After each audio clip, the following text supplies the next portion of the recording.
Hi guys! Andito ako ngayon sa Cyprus with my boss, of course. Tingnan nyo to. Dito kami sa... Ayan yung umbrella na tinutuloyan namin. Andun yung mga boss ko. So, ito. Ang lalaki nitong mga banga.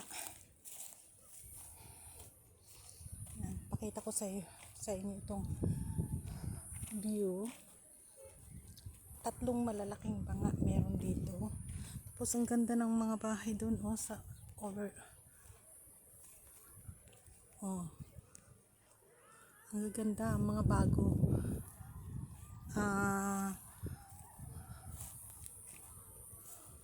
Ano nga bang lugar ito? Tingnan nyo sa beach. Ang ganda.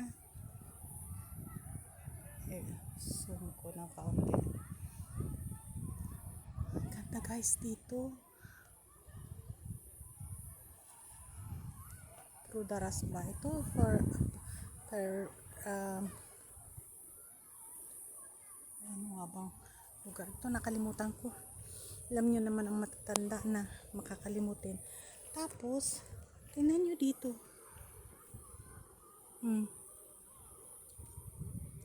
Paano kaya bumaba? May babaan. May babaan dito. Ang ganda ng view dito. Wow, tingnan nyo ang bunga ng ng dates. Ayun o. Bunga ng dates. Palitin ko ng konti. Kasi hindi ko makita masyado. Ayan. Ay, ang ganda dun. Tumatalon sila guys,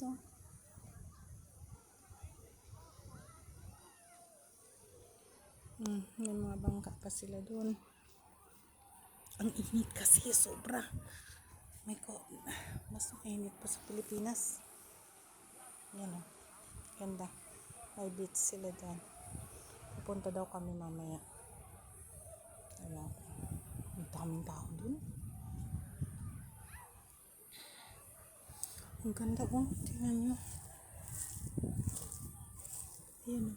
Baka mahulog ako dito sa ano. Ayan o. Ang ganda. Ang ganda. Nakikita nyo guys.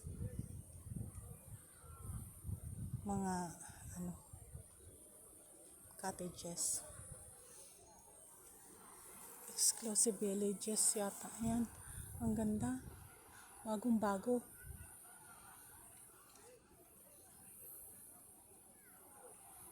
Yung babae sexy niya.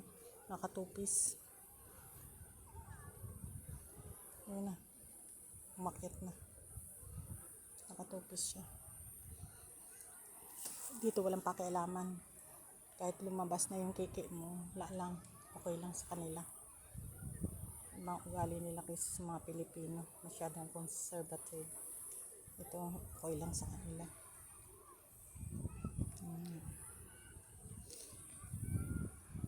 Ganda.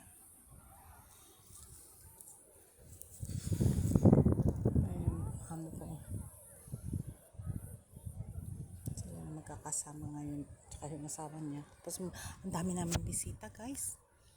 Kaya, bahala sila. Puti pa dito sa kabila, ganda ng garden. Dito sa inanuhan namin tuyo palibasa.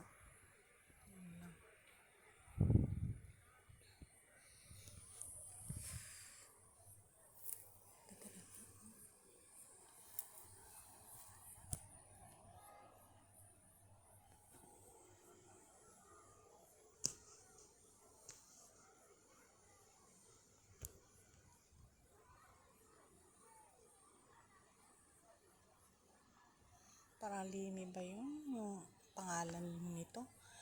Correct me if I'm wrong. Makakalimutin si lola nyo. Ganda talaga. Oh my God. Sarap mag-vacation dito pag hindi kasama yung amo. Pag kasama kasi yung ama, limitado ang oras mo Alam niya ng mga OFW na katulad ko ang trabaho.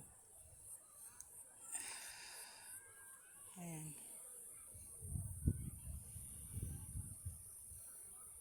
Ayan no? Okay.